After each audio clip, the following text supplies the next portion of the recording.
Assalamualaikum warahmatullahi wabarakatuh. Kembali lagi bersama Bu Aida. Di sini Bu Aida akan menjelaskan mengenai bab 6, gerak melingkar. Mari disimak. Gerak melingkar. Apa itu gerak melingkar? Pengertian gerak adalah perubahan posisi suatu benda bermassa berdasarkan titik acuan atau sudut pandang tertentu. Karena ada tambahan kata-kata melingkar, maka yang lintasannya berbentuk lingkaran. Sebuah benda dikatakan dapat bergerak melingkar jika dia memiliki sumbu. Salah satu contoh dalam kehidupan sehari-hari adalah gerak dari jarum jam. Jarum jam dapat bergerak salah satunya disebabkan karena dia punya titik sumbu. Titik tengah dari jarum jam tersebut itu adalah titik sumbu. Lingkaran. Ketika sebuah jarum jam bergerak satu putaran penuh, itu sama dengan 360 derajat. Pada gerak lurus beraturan, kalian sudah mengenal istilah S, di mana S adalah jarak. Pada gerak melingkar, jarak yang ditempuh adalah 360 derajat, yang artinya dalam gerak melingkar ada istilah jarak atau posisi suatu benda itu dikenal dengan istilah theta atau sudut. Di mana hubungan sudut dengan jarak adalah sudut sama dengan jarak dikali dengan jari-jari dari si jarum jam tersebut atau jari-jari dari bendanya tersebut. Di sini ada bentuk gelombang, di mana dalam fisika satu gelombang terdiri dari satu bukit dan satu lembah. Makanya dapat dikatakan bahwa satu gelombang itu bernilai 360 derajat. Kalau hanya satu bukit berarti artinya hanya setengah gelombang, yang sudutnya adalah 180 derajat. Selanjutnya, kita mengenal besaran-besaran dalam gerak melingkar. Yang pertama itu frekuensi. Apa itu frekuensi? Frekuensi adalah banyaknya putaran dalam satu detik. Yang artinya frekuensi itu simbolnya F kecil. Banyaknya putaran dalam satu detik, semuanya diukur dengan detik. Jadi kalau ada waktu dalam menit, maka kalian ganti dulu ke dalam second atau dalam detik. Di mana frekuensi rumusnya adalah banyaknya putaran atau N per satuan waktu atau dalam waktu detik. Atau yang gampang dihafal adalah fanta, di mana frekuensi memiliki satuan Hertz atau yang disingkat Hz. Ingat, F sama dengan N per T, banyaknya putaran per satuan waktu atau dalam waktu 1 detik. Yang kedua, ada periode. Apa itu periode?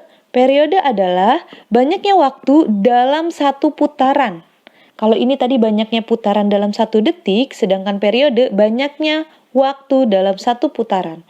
Periode itu simbolnya T besar, di mana satuan dari periode adalah second. Rumus periode adalah T sama dengan T kecil per N, di mana ini adalah waktu, ini adalah banyaknya putaran. Hubungan frekuensi dengan periode.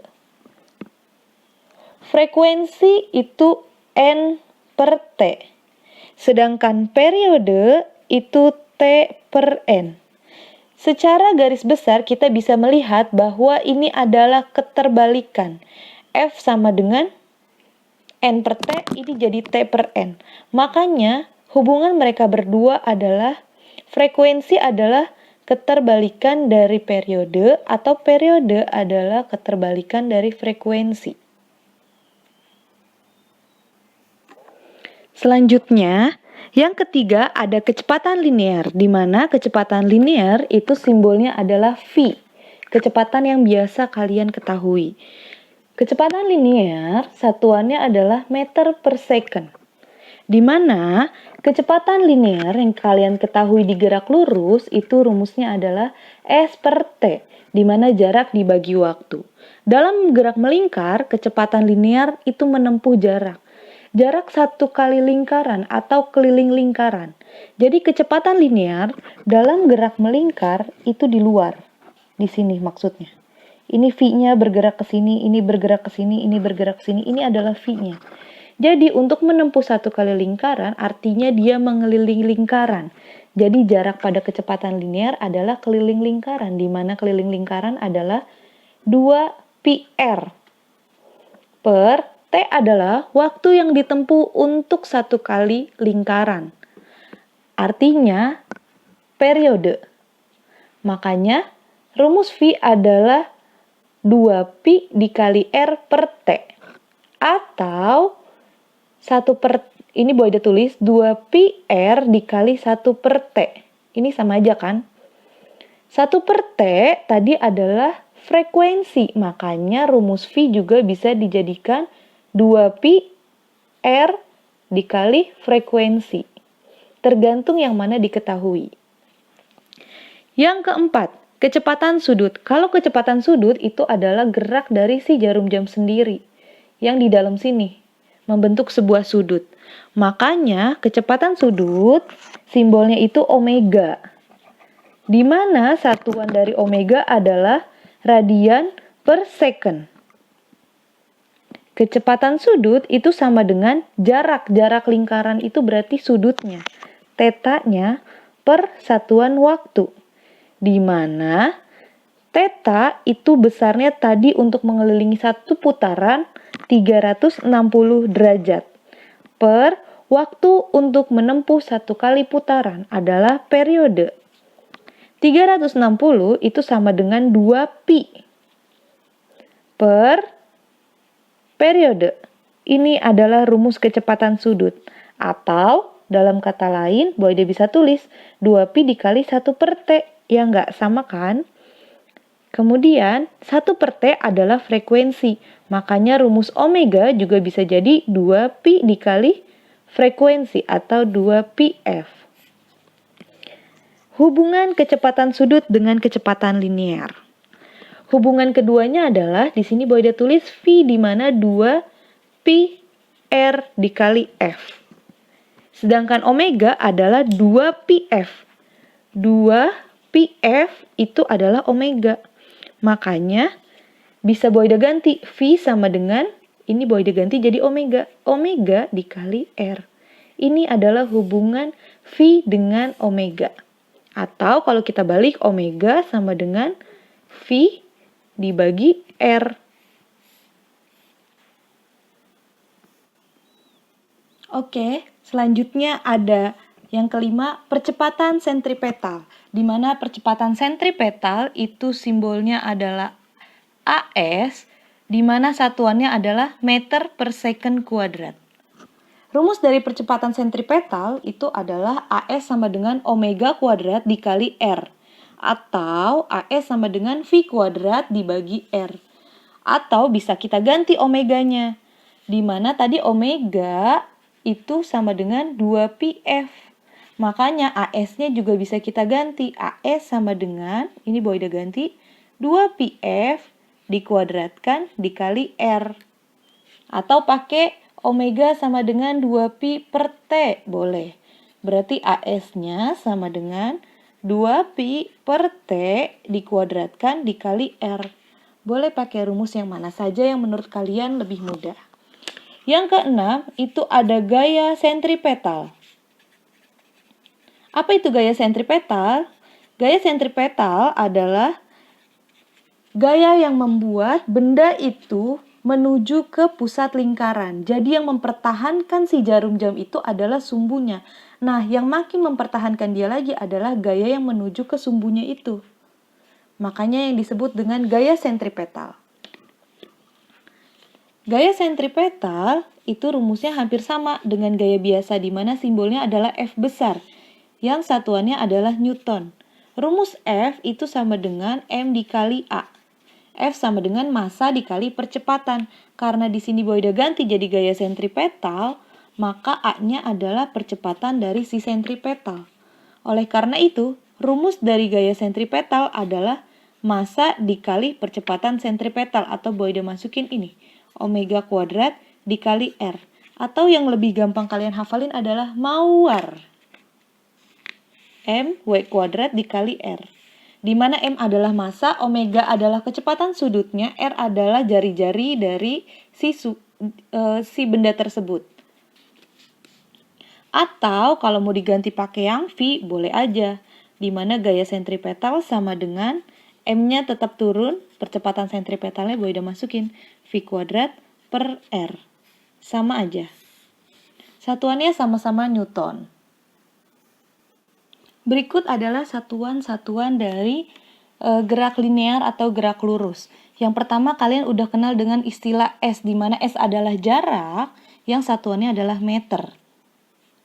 Terus kemudian ada V, di mana V adalah kecepatan yang satuannya meter per second. Dan ada percepatan atau A yang satuannya adalah meter per second kuadrat. Dalam gerak melingkar itu sekarang berubah. S berubah jadi theta atau sudut yang satuannya adalah radian, V adalah kecepatan, kemudian di sini jadinya kecepatan angular atau kecepatan sudut yang satuannya adalah radian per second, dan di sini ada alfa, di mana alfa adalah percepatan dari angular, di mana satuannya adalah radian per second kuadrat. Dalam satuan-satuan tersebut dan besar-besaran tersebut, kita dapat mengkonversikan. Nah, di sini kalian sudah tahu bahwa rumus GLBB itu ada 3. Yang pertama, VT sama dengan V0 plus minus AT. Yang kedua adalah S sama dengan V0 T plus minus setengah AT kuadrat. Yang ketiga ada VT kuadrat sama dengan V0 kuadrat plus minus 2AS. Kalau kita jadikan ke gerak melingkar berubah beraturan atau GMBB. Kalian tinggal ganti V-nya diganti dengan omega, A-nya berubah jadi alfa, S-nya berubah jadi theta. Makanya untuk rumus yang pertama kita ganti V-nya jadi omega. Omega T sama dengan omega 0 plus minus A-nya berubah jadi alfa. Alfa dikali dengan waktu. Yang kedua, S-nya berubah jadi theta, di mana theta sama dengan omega 0 dikali T plus minus setengah A-nya berubah jadi alfa, T-nya adalah tetap T kuadrat. Yang ketiga, VT, V-nya berubah jadi omega, makanya omega T kuadrat sama dengan omega 0 kuadrat plus minus 2 dikali A-nya berubah jadi alfa, S-nya berubah jadi theta. Berikut adalah rumus dari GMBB. Selanjutnya, ada penerapan gerak melingkar atau hubungan dari roda-roda. Yang pertama, seporos. Nah, kalian pernah lihat ini di mana? Berbentuk ban. Ban dengan gearnya. Gear itu berbentuk lingkaran, bannya juga berbentuk lingkaran. Dia satu poros. Kalau satu poros artinya omega 1 sama dengan omega 2. Dia memiliki kecepatan sudut yang sama. Tadi kita udah tahu rumus omega itu sama dengan V dikali R. Makanya di sini bisa boleh diganti V1 dikali R1 sama dengan V2 dikali R2. Selanjutnya, ini adalah sebuah roda atau sebuah benda berbentuk lingkaran yang saling berhubungan.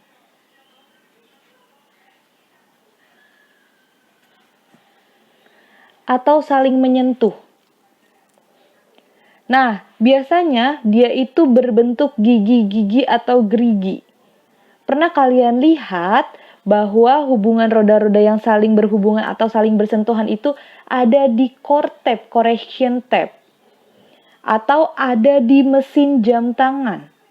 Nah, ketika dia saling berhubungan seperti ini, maka kecepatan linearnya sama. Kecepatan linear dari benda pertama dengan benda kedua itu sama. Kecepatan linear tadi rumusnya adalah omega dibagi R. Makanya di sini bisa boleh ditulis omega 1 per R1 sama dengan omega 2 per R2. Atau kalau dia menghitung dengan jumlah giginya, maka rumusnya dapat ditulis N1 per N2 sama dengan omega 1 per omega 2. Yang ketiga, dihubungkan dengan sabuk atau dihubungkan dengan tali. Pokoknya dihubungkan dengan sesuatu.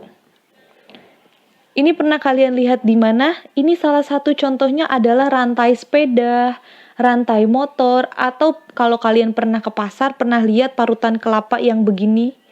Nah, ini adalah penerapan dari gerak melingkar hubungan roda-roda. Jika dihubungkan dengan sabuk atau dihubungkan dengan rantai atau penghubung apapun, itu putaran benda pertama itu sama putaran kedua, kecepatan linearnya sama. Makanya di sini ditulis V1 dengan V2-nya sama. Makanya bisa ditulis rumusnya hampir sama dengan yang saling berhubungan. Omega 1 per R1 sama dengan omega 2 per R2. Atau kalau dihubungkannya dia punya gigi-gigi, itu juga sama. N1 per N2 sama dengan omega 1 per omega 2. Artinya N adalah jumlah dari giginya.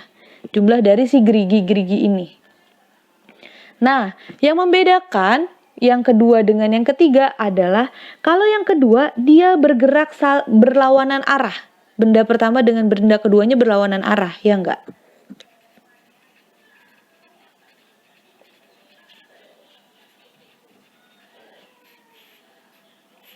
Dia bergerak berlawanan arah. Sedangkan untuk benda yang ketiga, dia bergerak searah. Oke, berikut adalah soal evaluasi dari gerak parabola. Boleh kalian screenshot, boleh dihitung sampai 3. 1, 2, 3. Cukup sekian dulu materi kita pada gerak melingkar. Assalamualaikum warahmatullahi wabarakatuh. Jangan lupa jaga kesehatan dan tetap sehat.